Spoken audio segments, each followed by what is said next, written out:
இந்த உலகத்தில் எது வேண்டுமானாலும் நம்மை விட்டு பறிபோகும், கற்றது மட்டும் எங்கேயும் போகாது, அது பயன்படும். அடுத்த கட்டத்திற்கு ஆனா எதை கத்துக்கிறோங்கிறது இருக்கு.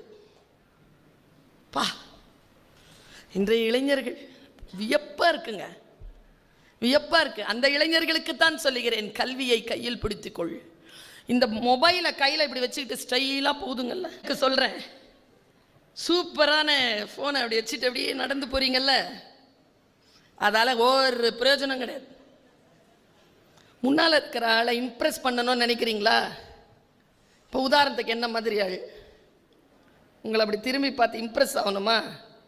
கையில் புக் எடுத்துட்டு போங்க.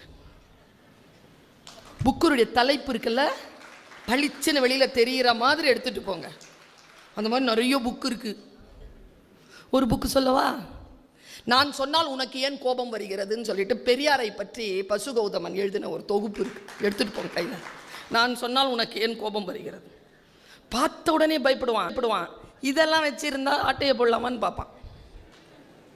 திருடவே முடியாதது எது என்றால் கல்வி மட்டும்தான். போர்த்தொழில் பழகுன்னு ஒரு புக் எழுதியிருக்காரு இறையன்பு, கல் எடுத்துட்டு போங்க. நீர்வழிப்படுவோம்னு ஒரு புக்கு வந்திருக்கு இப்போ, சாகித்ய அகாடமி விருது பெற்ற நூல், தேவி பாரதி சாரது, எடுத்துட்டு போங்க, படிச்சிருங்க. வள்ளிசைன்னு ஒரு புக்கு இந்த மண்ணின் மைந்தர் அழகிய பெரியவன் எழுதியிருக்கார், முடிஞ்சா படிச்சு கடந்துருங்க பார்ப்போம். யோசித்து பார்த்தால் எங்கிருந்து தொடங்குவது என்றால் புத்தகத்திலிருந்து தொடங்குங்கள், கல்வியிலிருந்து தொடங்குங்கள், கற்றலிலிருந்து தொடங்குங்கள். 1 கோடி ரூபாய் கொடுத்தால் என்ன செய்வாய்? ஒரு 10 ஏக்கர் நிலம் வாங்கி போடுவேன் அப்படின்னு சொல்லாம ஒரு நூலகம் 10 ஏக்கர் வராதா மேடம்? சரி மேடம். அதாவது உங்களுக்கு சொல்றேன், ஒரு ஞானி ஒருத்தர் இருந்தானா, அந்த ஞானி கிட்ட ஒருத்தர் ஞானம் பெறத்துக்காக போயிருக்கார். தவம் செய்டா ஞானம் கிடைக்கும். தவம் எப்படி சார் செய்யறது?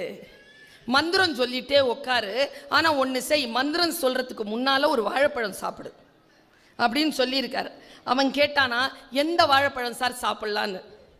குரு சொன்னாராம், என்ன மந்திரம் சொல்லணும் சார்னு கேட்டா ஞானம் கிடைச்சிருக்கும், எந்த வாழைப்பழம் சாப்பிட்றது சார்னு கேட்டான் பாரு. 1 கோடி ரூபாய்க்கு 10 ஏக்கர் வராது. ரியல் எஸ்டேட்டா? 1 கோடி ரூபாய் கொடுத்தால் நான் நூலகம் கட்டுவேன் என்கிறார் மகாத்மா. அடுத்தது பாருங்களேன், ஒரு பெரியவர் சொல்றார், இன்னைக்கு நான்லாம் இங்க பேசிட்டு இருக்கிறேன்னா அவர் தாங்க காரணம். பெண்களின் கரண்டிகளை பிடுங்கி புத்தகத்தை கொடுத்தால் போதும். தந்தை பெரியார். தனிமை தீவில் தள்ளப்பட்டால் என்ன செய்வீர்கள் என்று கேட்டபொழுது புத்தகங்களுடன் மகிழ்ச்சியாக வாழ்ந்துவிட்டு வருவேன் என்றால் ஜவஹர்லால் நேரு.